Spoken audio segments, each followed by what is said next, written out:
Hello friends, this is Akulmach live and I am Chandrakant.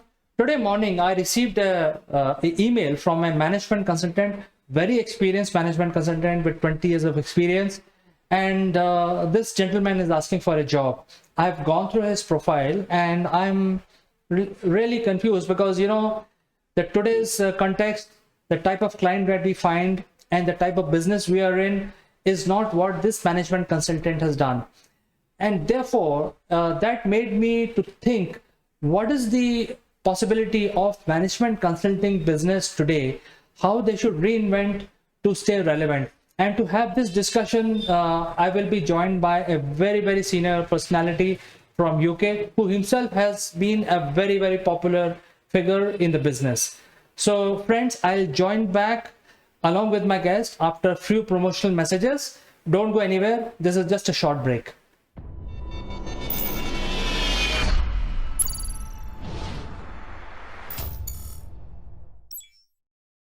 Friends, have you ever wondered that making a lasting impression online is similar to landing on the moon? If yes, we have a solution for you. Akulmach Genius program will help you prepare for your upwards trajectory towards success in the digital world. Our program consists of 12 unique tailor-made sessions of 1 hour each, spread over 6 weeks. Akulmach Genius program provide you practical knowledge about how to optimally use online video platform with lights, action, camera, as well as crash course in using virtual screens. The program also includes a session on the grooming and online etiquettes, which are important for running your online sessions and webinars. At the end of the program, our participants would be allowed to make their own videos, which will be published on a very popular business channel called Akulmach Live. This will provide global recognition to all our participants. If you like what you hear, then using the link in the description below, join the program straight away or visit www.akulmach.com.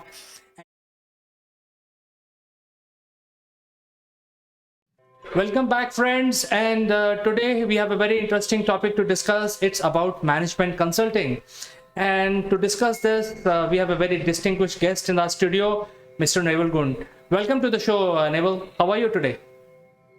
Good morning, CK. Good morning, everybody. Yes, I'm feeling great. It's a beautiful sunny day today. It's middle of the week, so the rest of the week is downhill, isn't it? A hump day or something? Isn't that what the Australians call it? Of course, but we have just finished our share of huge deluge of rain, and we are just enjoying the little sunshine that we are getting right now. Well, plants need rain, and now the sunshine's coming to dry them up. So, just like consulting, we used to have lots of consulting companies pre-COVID. But is the model bust? Have consultants, the big consultants, have they had their day? What do you think?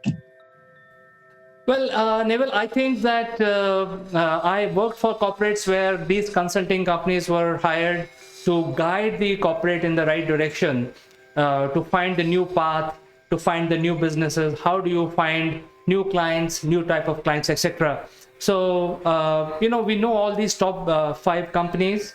We don't have to take the name, but they used to bring their Bible, these thick, tested, tried models, 8x8, and they say that, hey, if you implement this, you are going to make millions. Your turnover will double in next 3 years or 5 years. The challenge that I see right now is that since those old models are tested, tried models for last 100 years, and the COVID has changed the whole business scenario so drastically. My confusion is that will those models still work in today's concept? Well, it's a really good question. And if you recall, I wrote a book just over a year ago now with a good friend of mine called John Gilmany. And we entitled the book, Can You Handle the Truth? And a big question mark. And the reality of life is these models were bust some time ago. So even when I had a proper job like you did, when I was working in corporate life, we used to get these consultants to come in, the big four, as now big 5 or 6 maybe, and they would come in and literally interview all the staff and then put a beautiful review together and tell the board exactly what the staff have recommended. In essence, not much different from that. And then they said, well, we'll help you implement it. And they charged a fortune, even for the smallest of corporates. They were investing in millions of dollars worth of investment. The question I always had was, does it work? And of course, it probably would work if they implemented everything the members of staff, the employees, were suggesting they did. But these consulting groups have an unusual way of twisting things slightly so that it wasn't quite what you thought you'd suggested to them. And consequently, they never work, because who's implementing them? You are. Very rarely do you see a wholesale change in an organization, in other words, people leaving, when you're implementing change. You tend to find you've got more consultants than you've ever had in the past, like little army of ants that are crawling all over the place and trying to help you succeed. Now, I don't think that they're trying to make you fail. I mean, that's number one. But are they making you succeed? And I think COVID now is challenging even more than it did in the past. But it's challenging all of those organizations to say, so how have you succeeded over that period? How have you survived? What was it in the organization that made you get through it and be where you are today? And when your organizations start to ask those questions and see actually how good they are, you know? And some of these are small companies and some of these are huge companies, but they've got through a storm. You know, this wasn't a storm that could be predicted. You know, this wasn't on the weather map. There was always the zombie virus that people were talking about, you know, the millennium bug. You remember that? 2000, you know, what's going to happen when the clocks suddenly turn to the 2000 agenda as opposed to a 1999. And not a lot's happened in those arenas. But you couldn't plan for this, really. But you needed to it needed to happen when you're on your feet. So this is about how robust have your people been? How robust have your systems been? You know, we hear about cybersecurity infiltrating the arena, but fundamentally, the best form of cybersecurity is having smart people. Not opening that email that looks like it's come from Coca-Cola, but actually it's got coca-cola1.com. Well, that's not a Coca-Cola address. There's someone that's been very smart. So I think where we are is we're in this, are we in this no man's land? I think we are. What do you think? Do you think we're in this no man's land where people are saying, can we put the old models back? Can we bring in our previous consultants to help us through this period? Now we're coming into, we've survived, but now we want to look at growth. Will they automatically go for their consultancy model and bring in people that have helped them in the past? I think these are big questions. I'd be interested to know what you think. Well, Neville, I think this idea triggered today morning when I got an email from a friend of mine, and he said that his friend is looking for a management consulting role. Do you have some leads? And that got me thinking, because you know, even if we hire this management consultant, you know, what he's going to do for us? You know, we have to really, even to interview this person, we should have right questions. So I was you know, not sure what to reply, and that made me to start thinking about big fours and big fives.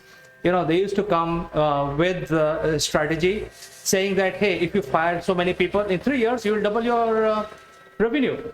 Your share price will zoom. And that is what they used to do. Actually, you fire a lot of people, give them a golden handshake, and let them go. And over 3 years, it's a no-brainer. Your share price will improve. The CEO will make his incentives and move on.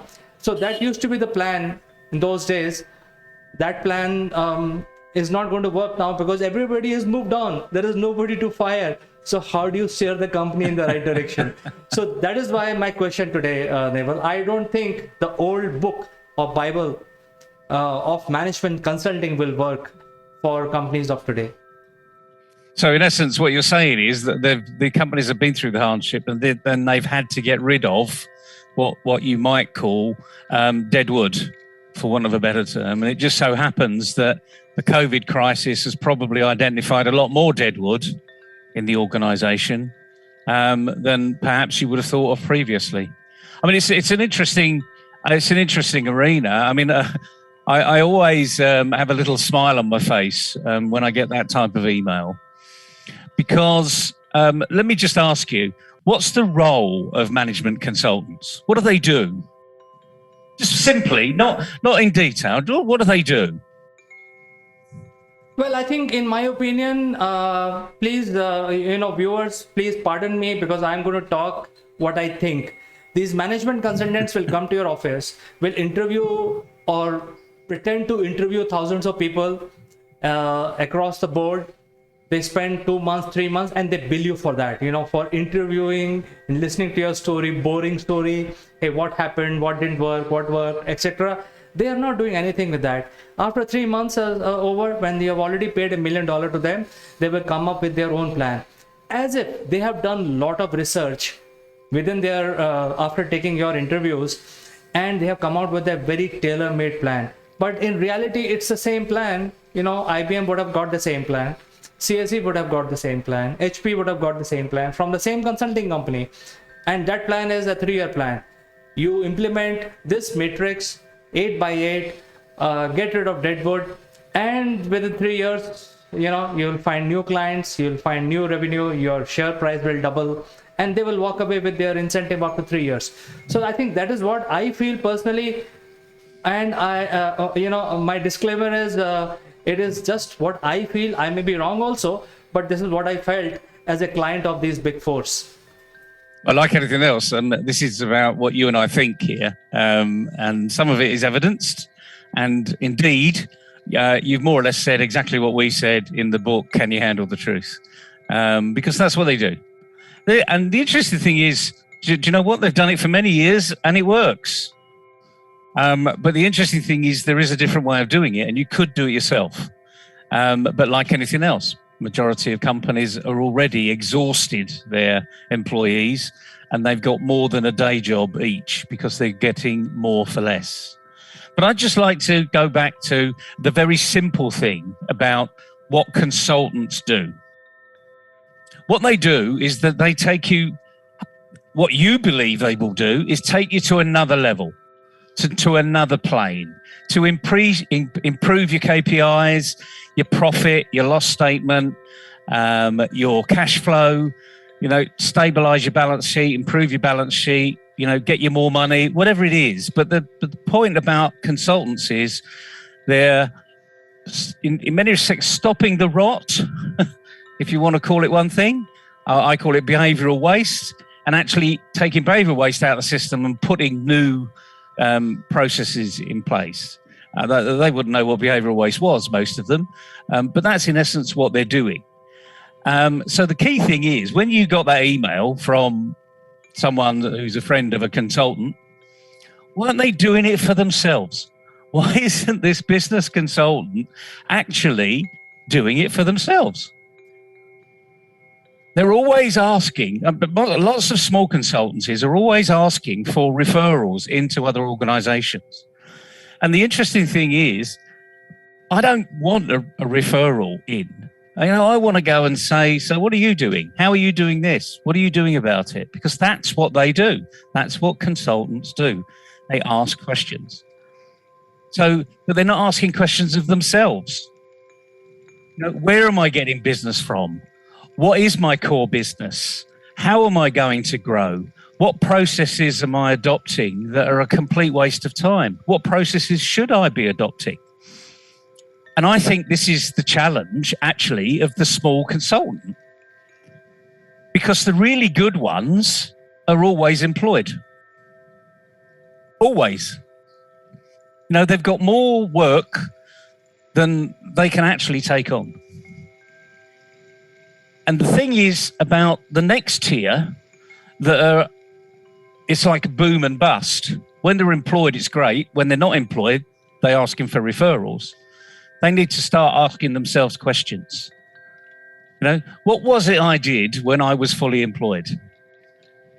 What was that client saying to me? How am I going to promote myself?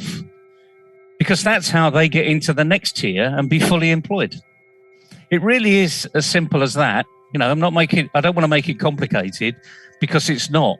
It might be difficult because you've never done it before. But once you start to get into that motion, then you'll get it.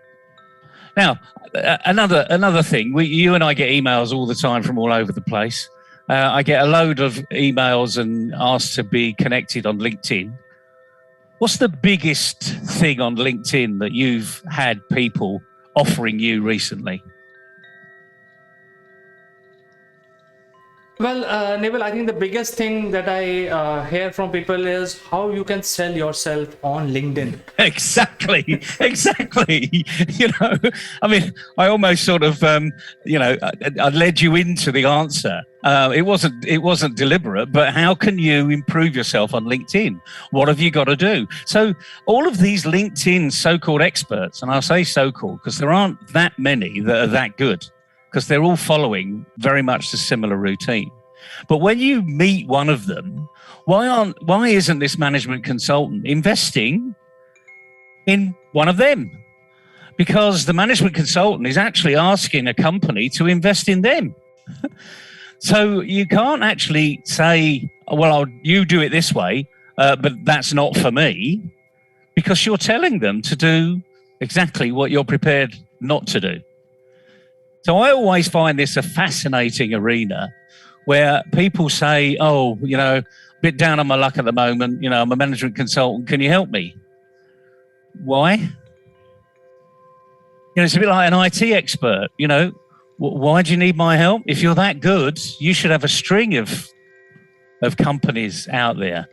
If you're young and new to the game, yeah, I'll help you. Absolutely not a problem. But I'm not going to do it for you.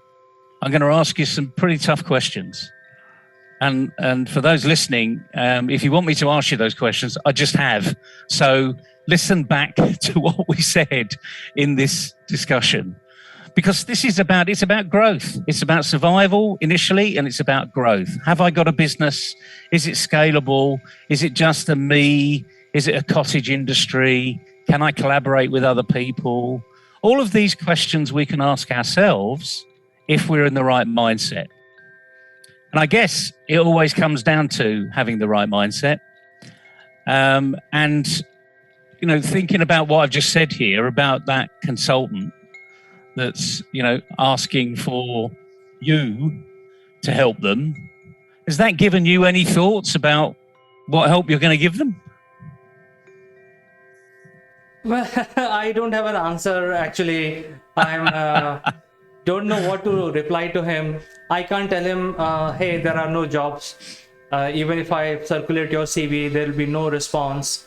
I think it's a journey that the consulting companies or business consultants will have to, undertake themselves and find out what is the winning mantra for them to get employed right now, because the old process is all dead. You know, you can't fire any more people. They're already gone from all organizations, and the business demands are also changed drastically. So the management consultants will have to find new ways of generating more revenue for their clients, and for that I think they have to come up with the new idea.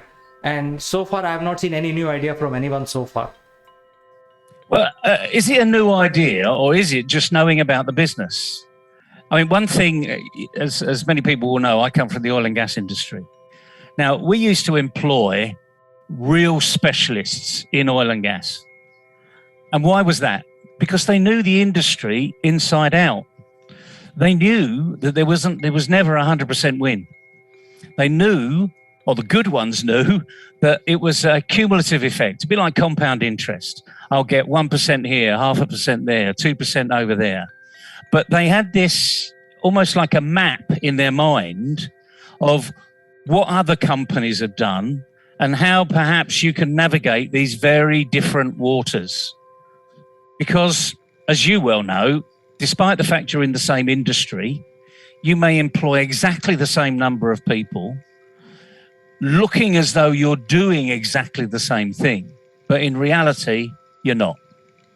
Because you've got a different people dynamic internally. You've got different shareholder base. You're on a different path to growth. You may be a pure punt in the arena, or maybe you're more of the stable influence. People are looking not for huge capital growth. Your investors are looking for sustainable growth, which is through the P&L as opposed to through the balance sheet.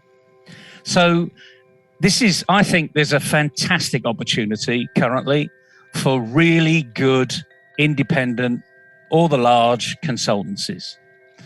They can help a company think about why are they doing what they're doing. They can help them go through a business process review. I'll now use the term BPR because in corporate world, BPR is pretty common. But again, the reality is most organizations don't actually do a business process review more than twice in their lifetime. So when the average age of a corporate is 30 years these days, twice, once every 15 years. My goodness, that's not enough. It's not good enough. Things are changing. If you do it once every 15 years and forget that there's a digital transformation happening out there, you could be dead. So this is how fun this arena can be. And, I would love to go back into the world of consult. Oh, no, I'll take that back, actually. I wouldn't love to go back into the world of consultancy. It's hard work once you get in there. But I think there's a great opportunity for the right consultants to say, here I am. This is what I'm really good at. This is what I've done for someone else in the same industry. That looks like a good company to go and address. Knock on the door. That's the way you do it. Just knock on the door. You are showing that you are doing something different to everybody else. I was talking to on a business bunker the other day, and we were talking about a lot of the complaints in the world is that there aren't many jobs. Now, for those that are listening, I will say this very slowly. There are thousands of jobs. It's just that you don't know where to look for them. But if you did know where to look for them, you'd get one. Now, don't take my word for it, because I was actually talking to a person that runs a job site, one of the biggest job sites in the UK. And he said there are thousands of jobs, but people are just listing their CV online and expecting a response. We've become lazy, fundamentally, and that's where your management consultant is, I'm afraid. That email just shows me he's lazy or she's lazy. And my advice to them, if they're listening, you can send them this interview, is go and do it for yourself, because that's the only person that's actually going to make it work. Because who knows what opportunities are out there until you start to knock on the door. And the other thing is, go and find a specialist on LinkedIn. If you look at my inbox, I get 20 or 30 offers every day. We can get you 20 or 30 leads every month. Guaranteed 20 or 30 leads. Well, if you're a small consultancy, and the price for those leads isn't that much, actually, as long as they're good quality leads. You'd be quite surprised over time. But again, if you're going to go down that route of lead generation, it's not going to happen in a week. You have to be focused on it. But of course, the management consultant will know that, won't they, TK? They'll know that overnight successes are not instantaneous. They've never promised an overnight success. So why would they expect it from somebody else?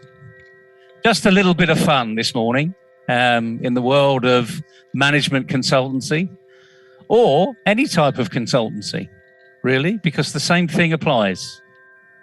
That given you any thoughts, CK? I've seen you smiling at parts of what I've been saying there, as touching a few nerves and perhaps delving into your history.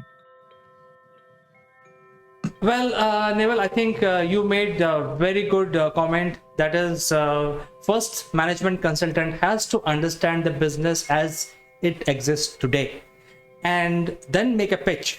Because if he doesn't know the business, then there is no business for him also. So I think we can end our discussion today with this message that please understand the business today. Produce a pitch which works, which people buy in. And if you don't do that, then there is no work for you, actually. So I think as a management consultant, you need to reinvent like everyone else. We are also reinventing ourselves. So even management consulting arena needs to reinvent himself in order to stay relevant. So Neville, thank you so much for finding time and talking about this very important subject this morning. My pleasure, CK. Good luck, everybody. And go and knock on some doors. You never know what's available. And before you start knocking on the doors, make sure that your pitch is right. So absolutely. All right, Neville, you have a good morning and a great day today ahead, and we will catch up with you tomorrow again on something even more interesting. Cheerio, everybody.